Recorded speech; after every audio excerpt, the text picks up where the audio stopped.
क्या आपने कभी सोचा है कि भारत अगर 1947 में नहीं टूटता तो क्या आज टूटना पड़ता फिर उसको? अगर भारत को तोड़कर पाकिस्तान और बांग्लादेश नहीं बनाए जाते तो आज उस अखंड भारत में जिसकी अभी हम कल्पना कर रहे हैं उसका जनसंख्या के मामले में कैसा स्वरूप होता? और क्या अंग्रेजों की केवल यही मंशा थी कि भारत को केवल धार्मिक आधार पर तोड़ दो दो टुकड़ों में, या अंग्रेजों ने इसकी तैयारी बहुत पहले से और इस आधार पर शुरू कर ली थी कि भारत के बहुत सारे टुकड़े किए जाएं जब हम जाएं? क्योंकि मैकाले तो ये कहता ही है कि बहुत लंबे समय तक अंग्रेजों की भारत पर सत्ता नहीं रहने वाली है, एक ना एक दिन यह सत्ता समाप्त हो जाएगी। तो सत्ता समाप्त हो जाएगी तो अंग्रेज दूरदर्शी तो थे, और ये जब हम इतिहास को छानते हैं ना तो पता चल जाता है कि उनकी तैयारी किस लेवल तक की थी। मैं अभी कुछ डाटा देख रहा था पाकिस्तान की सेंसस के 2021 के, जिसमें उनकी आबादी 2021 में 23 पॉइंट समथिंग करोड़ है, मोटा मोटा 23 करोड़ पकड़ लेते हैं। वहां पर बहुसंख्यक मुस्लिम हैं, अल्पसंख्यक कोई दूसरे धर्मों के लोग भी हैं, जो 1 या 2 करोड़ हम उनको कम कर सकते हैं। तो मोटा मोटा ये कह सकते हैं कि पाकिस्तान में 21 करोड़ के आसपास में मुसलमान हैं। बांग्लादेश की जो पॉपुलेशन है 2021 के सेंसस के हिसाब से वो 17 करोड़ के लगभग है। अल्पसंख्यक तो बहुत कम है, बहुसंख्यक आबादी वहां पर भी मुसलमान है। तो दोनों को अगर हम जोड़ें, बांग्लादेश और पाकिस्तान की मुस्लिम आबादी को अगर हम जोड़ लें तो मोटा मोटी 23 करोड़ और 17 करोड़ दोनों की पॉपुलेशन आती है 40 करोड़, और दोनों को मिलाकर अल्पसंख्यक बहुत कम है, लगभग ना के बराबर बोल सकते हैं। तो हम यूं बोल सकते हैं कि दोनों मिलाकर 37-38 करोड़ तो मुसलमान होते हैं, लेकिन एक बार मोटे मोटे तौर पे इसको हम 40 करोड़ ही पकड़ लेते हैं। भारत में 2011 की जनगणना हुई थी, उस समय भारत में मुस्लिम आबादी थी 14 पॉइंट समथिंग परसेंटेज। करोड़ में अगर निकालते हैं तो 17 करोड़ के लगभग थी। और 2023 में 2021 में वैसे सेंसस होनी थी, लेकिन बीच में कोविड का टाइम आ गया, उसके कारण जनगणना नहीं हुई। तो 2023 में एक अनुमानित आंकड़ा यह है कि भारत में मुसलमानों की जो संख्या है वो 20 करोड़ के लगभग है। अब हो सकता है 21 करोड़ हो या 19 करोड़ हो, लेकिन मोटा मोटी ये एक अनुमान है 2023 में। तीनों को अगर हम ऐड कर दें, अगर भारत को उसी अखंड भारत के स्वरूप में माने कि पाकिस्तान, वर्तमान भारत और बांग्लादेश जोड़ें, तो मुस्लिम आबादी लगभग मोटा मोटी आती है 60 करोड़ के लगभग। और भारत की इस समय अनुमानित जो पॉपुलेशन है, एग्जैक्ट तो वही बात है, जब जनगणना होगी तो आएगी, अनुमानित जो पॉपुलेशन है वो 140 करोड़ के लगभग है। अब जब आप परसेंटेज निकालते हो 60 करोड़ का 140 करोड़ में, तो लगभग 42% के आसपास में आता है। मतलब भारत में अभी जो मुस्लिम पॉपुलेशन है वो अगर हम 2011 का ही डाटा पकड़ लें 14% के समथिंग है, तो अगर ये दोनों भी जुड़ जाएं, बांग्लादेश और पाकिस्तान, तो 14% से बढ़कर वो 42% हो जाती है, मतलब 3 गुना हो जाती है। अब बाकी सवाल का विश्लेषण आप लोग करते रहना, जवाब आप लोग छांटते रहना कि इससे आज का जो भारत है, इस भारत में क्या राजनीतिक बदलाव होते, किस प्रकार की भारत में राजनीति होती, किस प्रकार से जो संसाधन है उन संसाधनों का बंटवारा होता, यह अब आप विचार करना। दूसरा यह सवाल था हमारा कि क्या अंग्रेजों ने भारत के बस ये 2 ही टुकड़े, कि एक तो पाकिस्तान निकाल दो, एक बांग्लादेश निकाल दो, केवल ये इतना ही सोचा था उन्होंने? 1905 में आपको लेकर चलता हूं। भारत का गवर्नर जनरल और वायसराय लॉर्ड कर्जन, दरअसल 1857 की क्रांति जब हुई थी, 1857 की क्रांति के बाद में एक एक्ट आया था 1858 का, तो ये वाला जो पद है इसको वायसराय और गवर्नर जनरल कर दिया गया था। पहले इस पद को गवर्नर जनरल कहा जाता था। जब रियासतों के मामले आते थे तो इस पोस्ट को वायसराय बोल देते थे, और वैसे इसको गवर्नर जनरल कहा जाता था। विषय ये नहीं, हमारा विषय ये है 1805 में कर्जन ने यह देखा कि जो बंगाल प्रांत है, उस बंगाल प्रांत में बहुसंख्यक जो है वो बंगाली हिंदू है। मैं केवल हिंदू नहीं बोल रहा हूं, बंगाली हिंदू बोल रहा हूं। क्यों बोल रहा हूं आगे स्पष्ट हो जाएगा। उन बंगाली हिंदुओं में भारत में जो और ब्रिटिश प्रांत हैं, ब्रिटिश प्रांत का अर्थ यूं समझ लो अलग अलग राज्य, जैसे 1935 जब हम बात करते हैं तो 1935 का जब अंग्रेज अधिनियम लाए थे, भारत शासन अधिनियम 1935, तो उस समय उस अधिनियम के बाद भारत में टोटल 11 ब्रिटिश प्रांत हो गए थे। जैसे भारत में राज्य है ना आज, राजस्थान, हरियाणा, पंजाब, गुजरात, तो कुछ ऐसे आप समझ सकते हैं वो ब्रिटिश प्रांत हुआ करते थे। और 1935 के अधिनियम के बाद जो प्रांत हुए थे उनकी टोटल संख्या हो गई थी 11।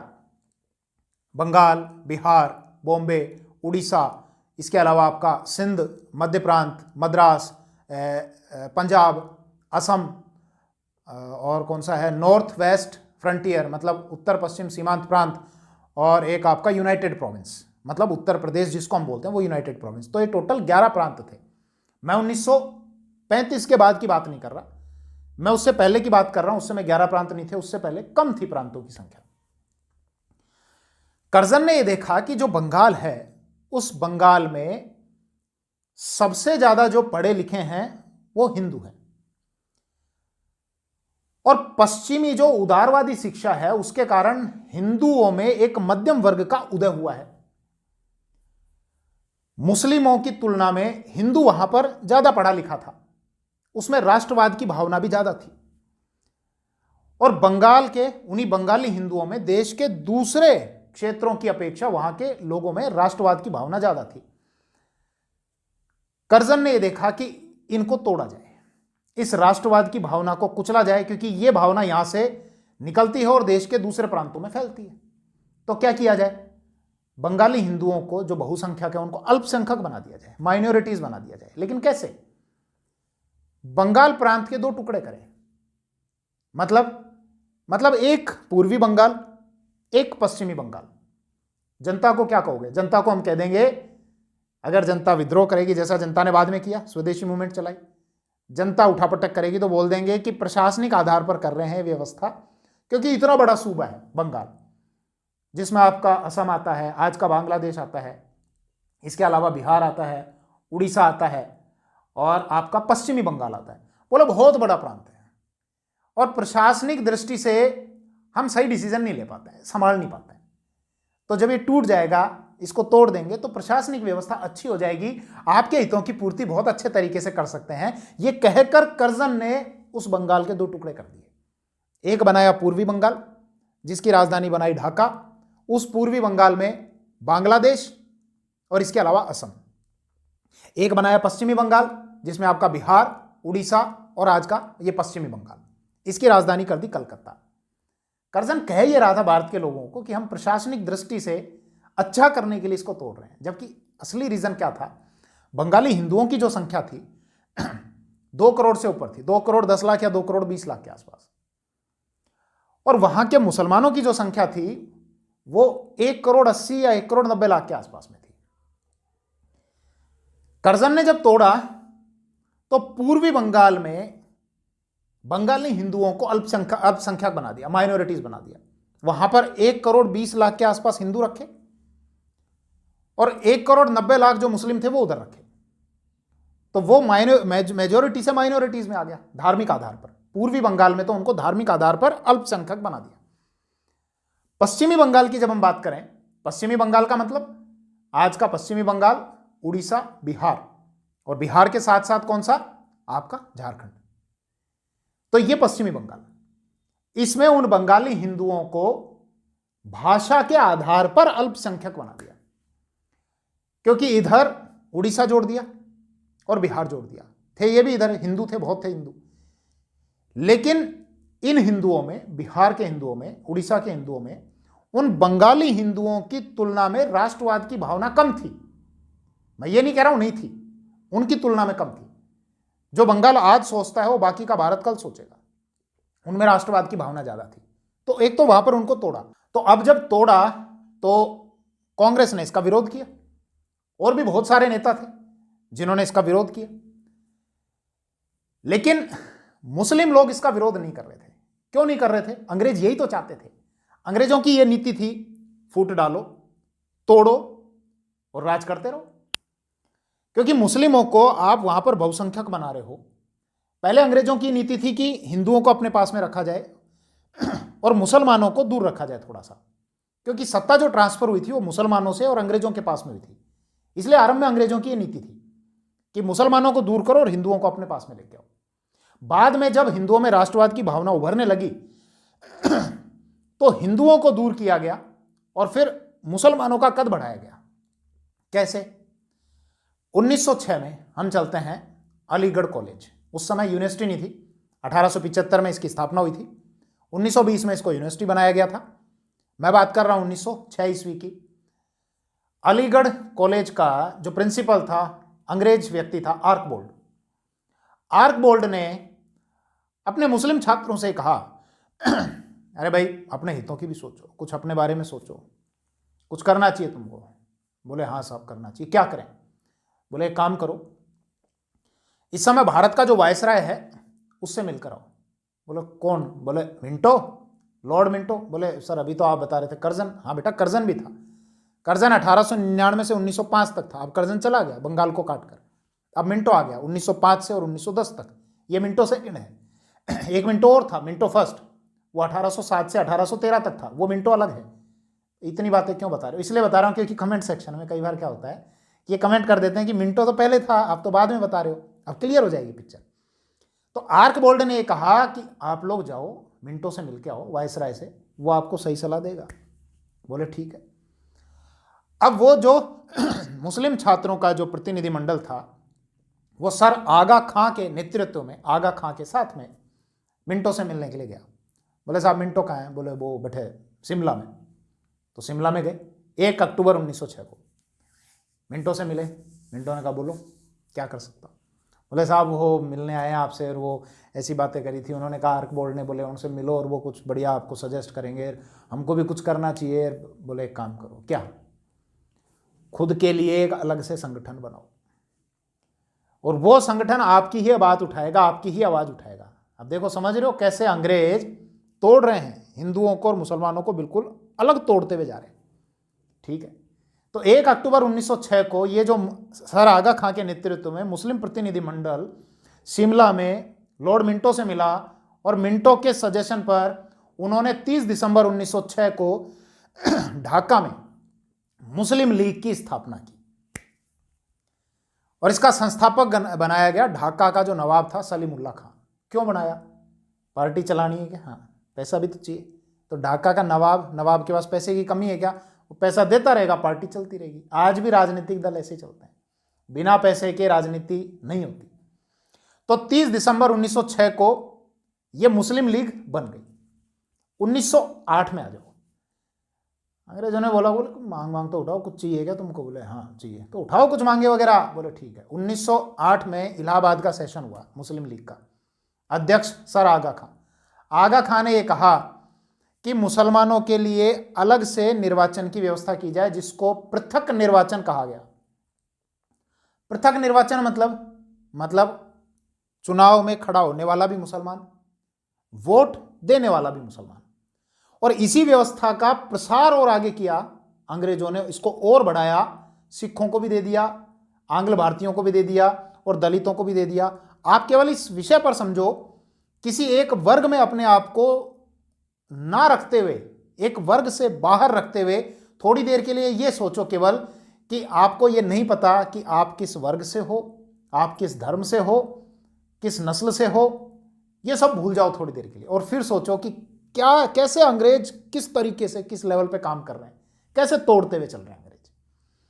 तो 1908 में उस इलाहाबाद के सेशन से आवाज उठाई मुस्लिम लीग ने कि अंग्रेज मुसलमानों के लिए अलग से निर्वाचन, पृथक निर्वाचन की व्यवस्था होनी चाहिए। 1909 में जो एक्ट आया, मार्ले मिंटो रिफॉर्म्स जिसको कहा गया। मार्ले जो भारत सचिव था, ब्रिटेन में बैठा करता था, भारत का जो वायसराय था इससे ऊपर होता था, वो इसको आदेश देता था। और भारत में जो वायसराय था वो मिंटो था। तो मार्ले और मिंटो के नाम से Morley Minto reform. Morley Minto reform में बहुत सारी चीजें थी। हमारा विषय पॉलिटी नहीं है, जो विषय है उसकी बात ये निकल कर आती है कि इसमें अंग्रेजों ने मुसलमानों के लिए अलग से निर्वाचन की व्यवस्था कर दी, पृथक निर्वाचन की व्यवस्था कर दी। मतलब निर्वाचन में मुसलमानों के लिए आरक्षण, सामान्य आरक्षण नहीं, पृथक आरक्षण।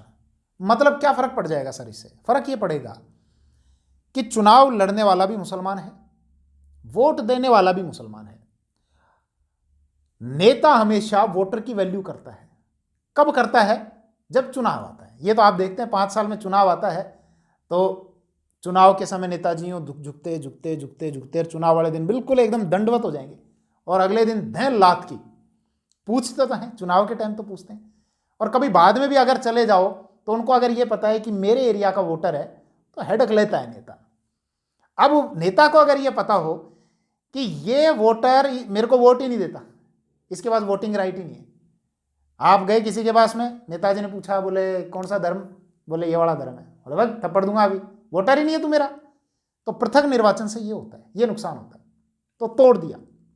इसके अलावा धार्मिक आधार पर मुस्लिम जो निर्वाचक था उसको ज्यादा शक्तियां दी गई। ये सब तोड़ने की कार्रवाई हो रही है, देखो अंग्रेजों के द्वारा। अब समझना इस चीज को कि बाकी का जो मतदाता है, हालांकि आज की तरह ऐसी व्यवस्था नहीं होती थी कि सबको वोट देने का अधिकार था, सबको नहीं था, संपत्ति के आधार पर दिया जाता था, सेलेक्टेड लोगों को वोट देने का राइट हुआ करता था। कि बाकी का जो मतदाता है, आगे चलकर हम ये व्यवस्था देखते हैं कि वो जब प्रांतों के विधायकों को चुनता था तो उसके द्वारा चुने हुए प्रतिनिधि केंद्र के विधायक को चुनते थे या सांसद को चुनते थे। उस समय केंद्रीय विधानसभा कहा जाता था। मुस्लिम निर्वाचक, मुस्लिम मतदाता जो है वो जिसको चुनता था वो सीधे केंद्र के आदमी को चुन सकता था। नहीं आ रही मेरी बात समझ में? मतलब ये समझो कि आज आपको सांसद को चुनना है। आज तो सांसद को प्रत्यक्ष मतदाता, प्रत्यक्ष निर्वाचन पद्धति के द्वारा चुना जाता है कि डायरेक्ट आपने वोट दिया और सांसद का चुनाव कर लिया। लेकिन यह व्यवस्था उस समय ऐसी नहीं थी। आप पहले प्रांत की विधानसभा को, या सरल, मैं सारे तामझाम हटा के सरल बात में करता हूं कि आप पहले विधायक को चुनोगे, विधायक चुनेगा उस सांसद को, जैसे राज्यसभा के लिए होता है। जबकि जो मुस्लिम मतदाता था वो सीधे उसको चुन सकता था। तो एक तो धार्मिक आधार पर पृथक निर्वाचन की व्यवस्था कर दी, साथ ही साथ मुस्लिम मतदाता को बाकियों से अलग करते हुए ज्यादा शक्तियां दी कि आप सीधे केंद्रीय व्यवस्थापिका में अपने आदमी को चुन सकते। अब आगे क्या? अब आगे 1919 में उन्होंने और टुकड़े किए भारत के। अभी मानसिक आधार पर तोड़ते जा रहे हैं भाई, मनों से तो अलग करते जा रहे हैं। अब उन्होंने सिखों के लिए भी पृथक निर्वाचन की व्यवस्था की। और इसके अलावा आंग्ल भारतीय जो हैं कि माता या पिता में से कोई भी एक अगर यूरोपियन मूल का है वो आंग्ल भारतीय है। नहीं आई बात समझ में? कोई संतान है, इसके माता या पिता में से या पूर्वजों में से कोई भी अगर यूरोपियन रहा हुआ है तो वो आंग्ल भारतीय है। इनके लिए भी पृथक निर्वाचन की व्यवस्था कर दी। फिर अंग्रेज और थोड़े आगे बढ़े, बोले अभी धार्मिक आधार पर तोड़ा, अब हिंदुओं को जातीय आधार पर तोड़ो। 1932 में ब्रिटेन का जो प्रधानमंत्री था रैमजे मैकडोनाल्ड, वो सांप्रदायिक पंचाट लेकर आया।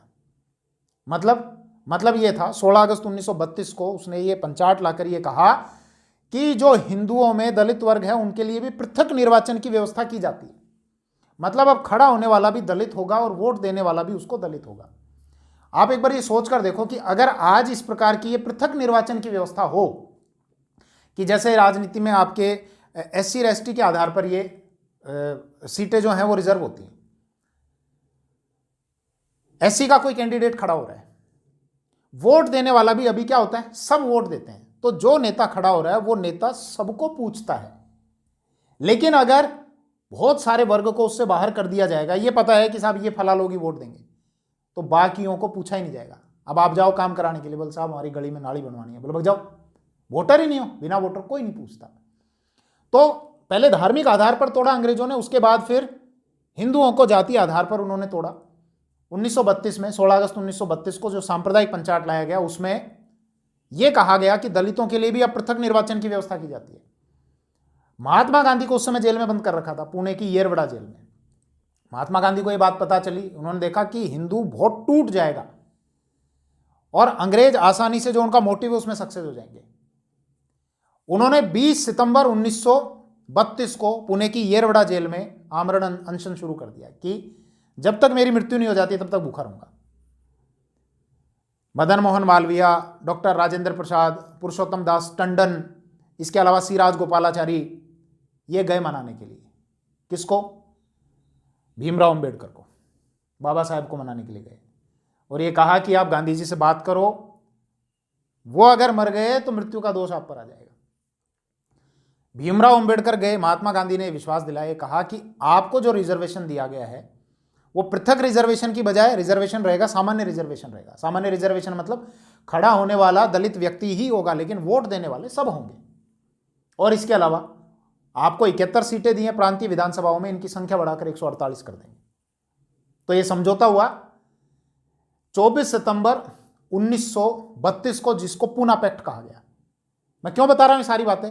अंग्रेजों की स्ट्रेटेजी समझो कि कैसे अंग्रेज 1919 से लगातार तोड़ते आ रहे हैं। 1919 क्यों, 1905 आपका जब बंगाल विभाजन किया था, और उससे पहले भी कैसे लगातार अपनी स्ट्रेटेजी पे वो काम करते जा रहे हैं, काम करते जा रहे हैं, काम करते जा रहे हैं।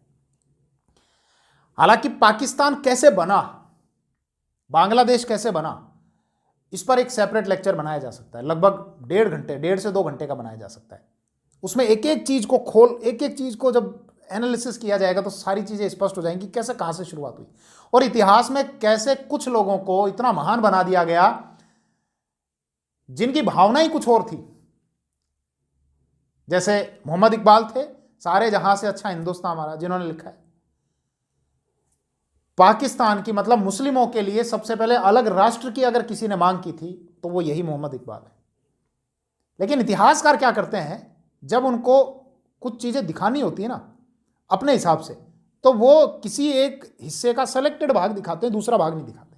ये तो दिखाया, ये कविता लिखी, ये नहीं बताया, इसको इतना नहीं बढ़ा चढ़ा के बताया कि मुस्लिमों के लिए सबसे पहले अलग से जो राष्ट्र की मांग की थी वो इसी मोहम्मद इकबाल ने की थी 1930 में। हालांकि उस समय पाकिस्तान नाम नहीं था, पाकिस्तान नाम बाद में दिया 1933 में।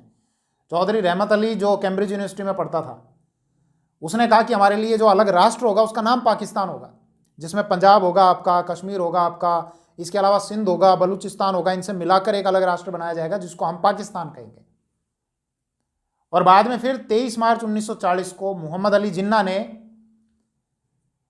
जो मुस्लिम लीग का जो लाहौर का सेशन था, लाहौर अधिवेशन, उसमें अलग से मुसलमानों के लिए एक अलग से राष्ट्र की मांग की। वो मोहम्मद अली जिन्ना ने वो डिमांड क्यों की थी, उसका भी कारण था, क्योंकि मुस्लिम लीग इससे पहले के चुनाव में हार चुकी थी। मुस्लिम लीग को अपना कोई राजनीतिक अस्तित्व नहीं दिख रहा था, इसलिए। और जब इस प्रकार की मुस्लिम लीग ने डिमांड करनी शुरू की तो एकदम से इस पंगु राजनीतिक पार्टी में एकदम से ताकत आ गई। मतलब वो राजनीतिक दल जिसके हाथ पैर बिल्कुल कमजोर थे, एकदम से शक्तिशाली हो गई। कैसे? 1937 में ब्रिटिश भारत के जो प्रांत थे, 11 प्रांत, जिनके नाम मैंने आपको बताए कि बंगाल, बिहार, बॉम्बे, उड़ीसा, यूनाइटेड प्रोविंस, मतलब उत्तर प्रदेश जिसको हम बोलते हैं यूनाइटेड प्रोविंस, इसके अलावा आपका सिंध, पंजाब, असम और नॉर्थ वेस्ट फ्रंटियर, मद्रास और मध्य प्रांत, 11 प्रांतों के चुनाव हुए थे। 11 प्रांतों में से 5 प्रांतों में कांग्रेस को मेजोरिटी मिली, 3 प्रांतों में कांग्रेस ने दूसरों के साथ में सरकार बना ली। मतलब मोटा मोटी बात यह है कि 11 में से 8 जगह कांग्रेस की सरकार थी। बाकी जो 3 प्रांत बचे वो मुस्लिम बाहुल्य थे, पंजाब, सिंध और आपका बंगाल। आपके दिमाग में यह आ रहा होगा कि साहब यहां तो मुस्लिम लीग की सरकार बननी चाहिए अगर ये मुस्लिम मेजोरिटी में है तो, जबकि मुस्लिम लीग की 11 प्रांतों में से कहीं पर भी सरकार नहीं बनी थी। बंगाल में बंगाल कृषक पार्टी की सरकार बनी थी, पंजाब में यूनियनिस्ट पार्टी की सरकार बनी थी, खिजर हयात खां और सिकंदर हयात खां के वो नेता थे उनके। बंगाल वाले जो थे, बंगाल कृषक पार्टी, इसके फजल उल हक इसके नेता थे। और सिंध में अलायंस की सरकार बनी थी। तो मुस्लिम लीग का एक प्रकार से अस्तित्व खत्म। हालांकि मुस्लिम लीग ने यूनाइटेड प्रोविंस में कांग्रेस के साथ में गठबंधन कर रखा था पहले, चुनाव से पहले, लेकिन कांग्रेस को जब मेजोरिटी मिली तो कांग्रेस ने बोला थप्पड़ मारूंगी, कोई सरकार में कोई शामिल नहीं हो तुम। कांग्रेस ने मुस्लिम लीग को, जो चुनाव से पहले गठबंधन कर रखा था, चुनाव जीतने के बाद कांग्रेस जब मेजोरिटी में आई यूनाइटेड प्रोविंस में, तो मुस्लिम लीग को सरकार में सम्मिलित नहीं किया। अब मुस्लिम लीग तो खींच खाई हुई, खार खाई हुई। मुस्लिम लीग ने यह प्रचारित करना शुरू कर दिया कि कांग्रेस मुसलमानों पर अत्याचार कर रही है। मुस्लिम लीग ने कहा हम 2 कमेटियां बना रहे हैं, एक शरीफ कमेटी और एक पीरपुर समिति। शरीफ समिति, पीरपुर समिति। बोले सिफारिशें आने दो, इनकी रिपोर्ट आने दो। और मुस्लिम लीग ने कहा कि जहां जहां कांग्रेस की सरकारें हैं वहां पर मुसलमानों पर अत्याचार हो रहे हैं, यह प्रचारित करना शुरू किया। बाद में हम देखते हैं उसी दौरान 1939 में, 1937 के बाद 1939 में दूसरा विश्व युद्ध शुरू हो गया। ब्रिटेन जर्मनी के खिलाफ लड़ रहा था, और भी बहुत सारे देश लड़ रहे थे, पर मैं आपको जो फोकस करा रहा हूं उस पर ध्यान दो। ब्रिटेन जर्मनी के खिलाफ लड़ रहा था, हिटलर के खिलाफ।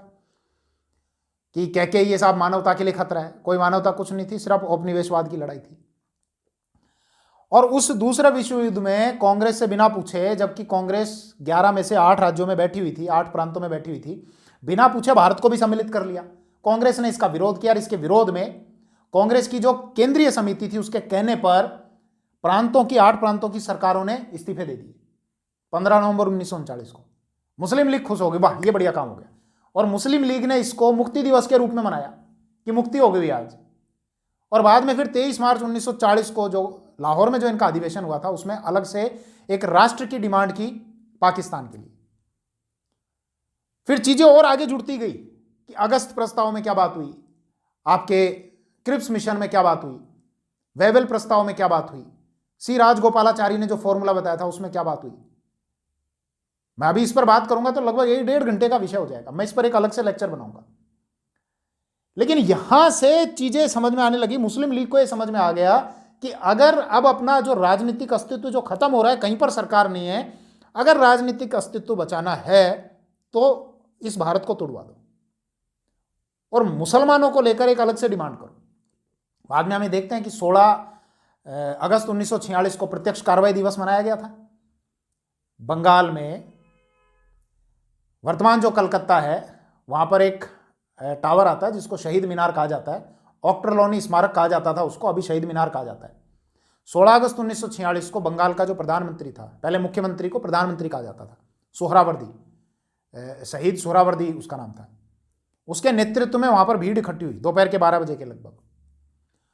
और कलकत्ता में सेम डे 4000 लोगों का कत्ल कर दिया गया था, उनको मार दिया गया था, हिंसा हुई, लूटपाट कर ली गई थी, बलात्कार किए गए थे। और ये हिंसा देखते देखते बहुत बड़े भाग में फैल गई थी। आपका असम हो, चाहे बंगाल वाला हो, चाहे बिहार वाला हो, या फिर इधर देख लो आपका ये पंजाब वाला जो हिस्सा है, बहुत बड़े पैमाने पे हिंसा फैल गई थी। हालांकि बाद में मुस्लिम लीग ने खुद को, जो अंग्रेजों ने जो सरकार बनाई थी 2 सितंबर 1946 को, चुनाव तो हुए नहीं थे, तो एक कार्यकारी गवर्नमेंट वो बनाकर चले गए थे 2 सितंबर 1946 को, और एक कहा था जब तक चुनाव नहीं हो जाते यही सरकार काम करती रहेगी। उसमें मुस्लिम लीग शुरू में नाटक कर रही थी, बोले नहीं नहीं नहीं हम तो नहीं आएंगे नहीं आएंगे।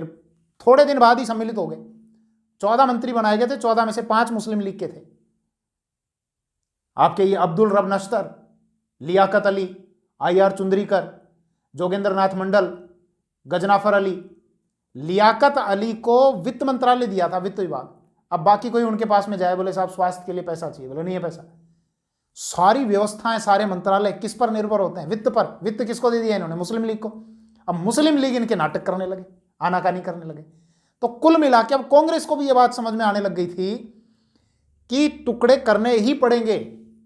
एक तो ये दंगे हो रहे हैं और दूसरा साथ में सहयोग से सरकार नहीं चल सकती। मैं एक अलग से एक लेक्चर बनाऊंगा इस पर। इस वीडियो में इतना ही। Thank you. जय हिंद।